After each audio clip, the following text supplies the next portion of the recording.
Bonjour et bienvenue à toutes et à tous à ce webinaire intitulé Coéducation, nouveaux enjeux et bonnes pratiques dans ce contexte inédit. Nous avons choisi de questionner le concept de coéducation et son évolution pendant cette période de continuité pédagogique. Nous sommes partis à la rencontre d'enseignants, de parents, d'inspecteurs, d'experts, de professionnels de la parentalité pour croiser les regards et recueillir des éléments de réponse à la problématique soulevée. Nous allons donc vous présenter des témoignages, des synthèses, des pratiques, des outils qui ne seront bien évidemment pas exhaustifs. Notre but est de dégager des enseignements pour le futur, bien évidemment au service du bien-être et de la réussite de l'élève, de l'enfant, du jeune.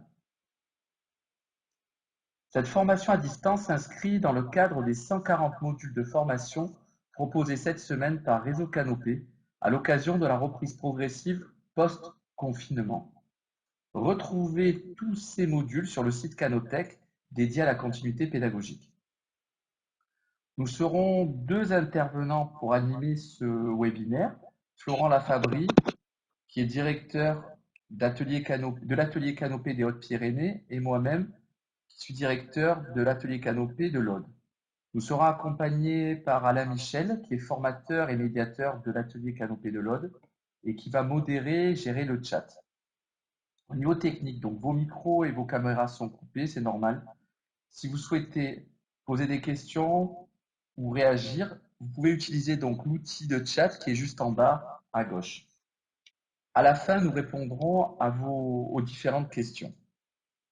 Les ressources que nous allons proposer et présenter, vous les retrouverez en téléchargement sur la partie haute de l'écran à droite dans la petite roue crantée. Si vous cliquez, vous verrez, vous avez la possibilité de télécharger justement l'ensemble des ressources. Nous vous enverrons de toute façon dans les jours à venir des ressources complémentaires et notamment un module Canoprof qui reprendra l'ensemble des ressources et du webinaire. Ce webinaire est enregistré.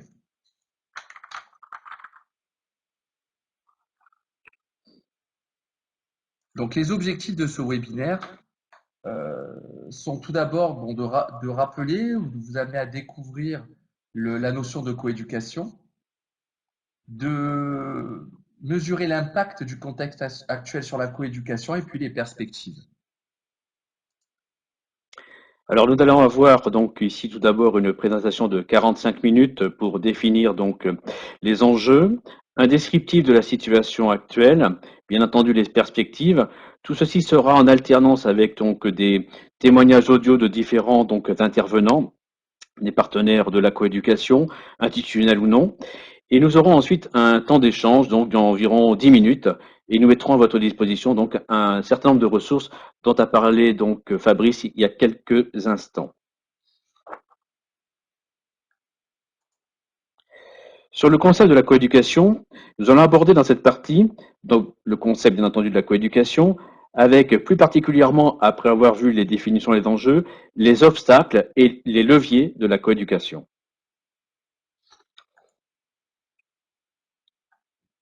Donc pour commencer, nous allons donner la parole à Jean-Louis Audu, qui est expert de cette question, et auteur et qui a été directeur du UFM. Il donnera une définition et il parlera un petit peu des enjeux d'une coéducation réussie, notamment pendant cette période. Coéducation, c'est effectivement une meilleure collaboration entre les parents et les enseignants. Il ne s'agit pas de se substituer les uns aux autres, mais cette définition de la coéducation, c'est que chacun reconnaisse l'autre dans son rôle. Chacun a un rôle spécifique par rapport à l'éducation des jeunes. La famille est effectivement l'endroit où ça se construit, mais l'école et l'ensemble des personnels de l'école ont un rôle effectivement éducatif à jouer.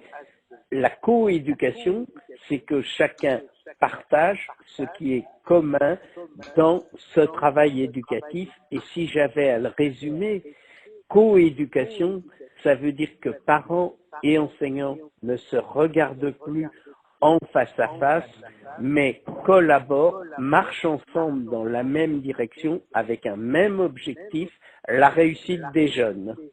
Dans cette période dite de continuité pédagogique, les enjeux d'une coéducation réussie sont extrêmement importants.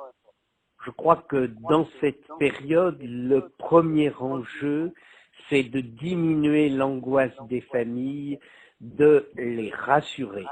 Les familles n'ont pas à faire de l'école à la place de l'école. Ils ont à être des accompagnateurs de leurs enfants. Et je crois qu'une bonne coéducation, c'est de bien expliquer le rôle de chacun. Ne pas les angoisser, les rassurer, leur montrer clairement par des exemples ce qu'ils ont à faire. En fait, l'enjeu d'une coéducation réussie, c'est d'éviter 2 écueils. Premier écueil, ce que j'appellerais le bachotage. Deuxième écueil, qui peut effectivement venir du fait qu'on en fait trop, c'est l'écueil du décrochage, que le jeune se décourage parce qu'il va être seul, alors que effectivement tout ce que montre le travail de l'école, c'est qu'on apprend toujours mieux à plusieurs.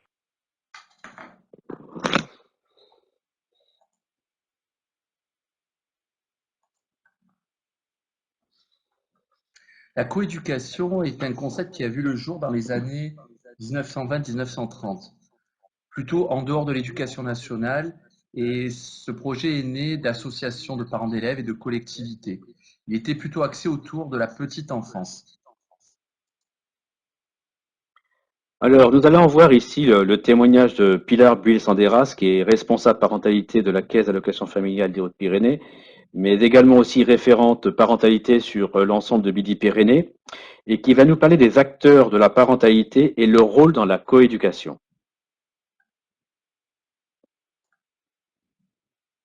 Nous avons tendance à utiliser les termes parentalité et coéducation de manière indifférenciée, mais il est utile de les définir rapidement et de préciser les champs auxquels ils appartiennent. La coéducation est un processus interactif et collectif qui favorise la socialisation de l'enfant. Le principe de coéducation met l'accent sur le rôle de chacun de ceux qui entourent un enfant dans les processus éducatifs, les parents, les enseignants, les animateurs, l'orthophoniste. La parentalité est un terme qui désigne l'ensemble des façons d'être et de vivre le fait d'être parent. Elle qualifie le lien entre un adulte et un enfant, quelle que soit la structure familiale dans laquelle il s'inscrit, dans le but d'assurer les soins, le développement et l'éducation de l'enfant. Toutefois, dans une société qui évolue constamment, exercer la parentalité n'est pas toujours évident pour les parents et nous voyons apparaître dans les années 2000 la notion de soutien à la parentalité, mais je préfère dire plutôt accompagnement à la parentalité. Les dispositifs d'accompagnement des parents, comme le LAEP, les lieux d'accueil parents-enfants, les PIF, le point info-famille ou les classes contrat local d'accompagnement à la scolarité, sont portés par des professionnels réunis dans un réseau pilote appelé les REAP, un réseau d'écoute, d'appui et d'accompagnement des parents. Les parents ont la responsabilité de son enfant, l'école a la responsabilité de la scolarisation de l'élève. Mais quand l'éducation est partagée, il importe de définir le cadre de la coéducation dans un respect mutuel du rôle de chacun. Les relations de confiance réciproques ne sont pas automatiques, tant pour les professionnels que pour les parents. Elles ne se décrètent pas, mais se construisent tout au long de la scolarité et du parcours de l'élève, de l'enfant. Le soutien à la parentalité s'est réussi grâce au partenariat et l'école est un des principaux partenaires de REAP, mais elle n'est pas missionnée pour éduquer les parents. La coéducation ne peut pas fonctionner que si les parents et les enseignants ne partagent et communiquent dans les deux sens. Ce partenariat est attendu pour construire de nouvelles modalités de coopération avec les parents pour une école plus accueillante et plus ouverte.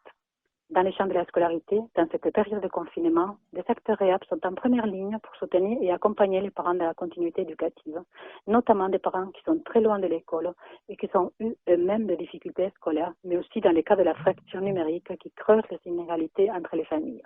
Les REAP et les écoles peuvent tout à fait travailler ensemble. Comme je vous disais précédemment, différentes actions sont proposées afin de faciliter et créer la relation famille-école. Tout d'abord, à travers les acteurs classes, contrat local d'accompagnement à la scolarité, dont l'objectif est de recréer les conditions nécessaires de réussite scolaire pour les enfants qui ne les trouvent pas à leur domicile, avec une visée de travail et d'engagement des parents dans la scolarité de leurs enfants et en travaillant en concert avec les enseignants. La situation actuelle n'est pas simple, ni pour les écoles, ni pour les familles, ni pour les professionnels qui accompagnent la parentalité. Un des effets que nous avons pu constater de cette situation est la fracture numérique réelle des familles, ainsi qu'un équipement insuffisant pour continuer les cours à la maison. Évidemment, ces familles ont rapidement décroché. De cette façon, la coéducation n'évolue pas de la même façon ni avec la même essence.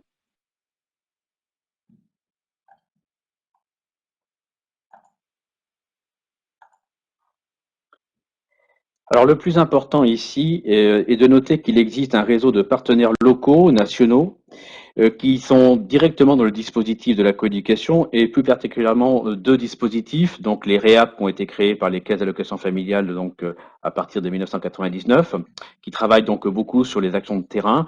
En ce moment d'ailleurs, ils vont énormément travailler sur la partie fracture numérique pour aider les familles donc qui n'avaient pas d'ordinateur ni la possibilité d'imprimer des documents. Et puis surtout le CLAS, donc le contrat d'accompagnement à la scolarité, qui travaille aussi bien avec donc les écoles qu'avec donc les collèges. Alors nous allons écouter ici le témoignage d'un inspecteur, donc Denis Tajan, qui va nous parler des nouvelles relations du parent avec l'école. Quel est l'impact pour l'enseignant? Et il y a deux mots-clés qui sont importants, c'est communication et confiance.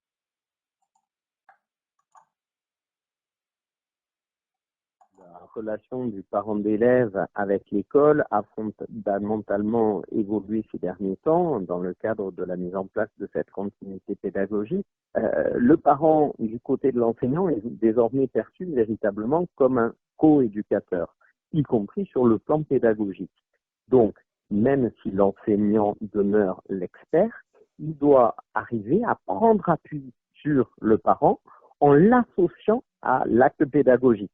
Ainsi, l'enseignant peut se nourrir des remarques des parents pour alimenter sa réflexion, pour aussi prendre du recul sur sa pratique et l'adapter pour différencier les apprentissages. Et c'est là qu'on arrive à quelque chose de très fin dans l'acte pédagogique, puisqu'on va davantage pouvoir s'adapter aux besoins de chacun, et pour cela, on va pouvoir aussi prendre appui sur les retours des parents. Donc, le parent devient un véritable relais, un point d'appui, comme je le disais, mais ça implique de la part de l'enseignant un accompagnement du parent qui n'est pas lui-même enseignant. Donc, si bien sûr l'enseignant jusque-là savait très bien adapter les contenus à chacun de ses élèves selon les difficultés ou les réussites, là maintenant il y a un deuxième niveau d'accompagnement, un accompagnement je dirais adulte qui pousse l'enseignant à décrypter l'aspect d'apprentissage, à anticiper ce que va pouvoir apporter le parent dans la mesure de ce que l'on peut lui demander de faire, et ainsi c'est une véritable relation coéducative qui va se mettre en place entre le parent et l'enseignant. Et pour cela, il faut, et je crois que c'est vraiment le mot-clé, il faut de la communication confiante.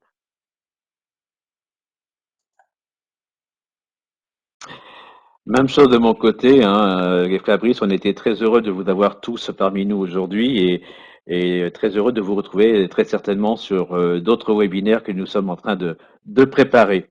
Merci à vous. On laisse donc le via ouvert le temps que vous puissiez télécharger les documents donc qui sont donc totalement utilisables en dehors de ce contexte. Merci.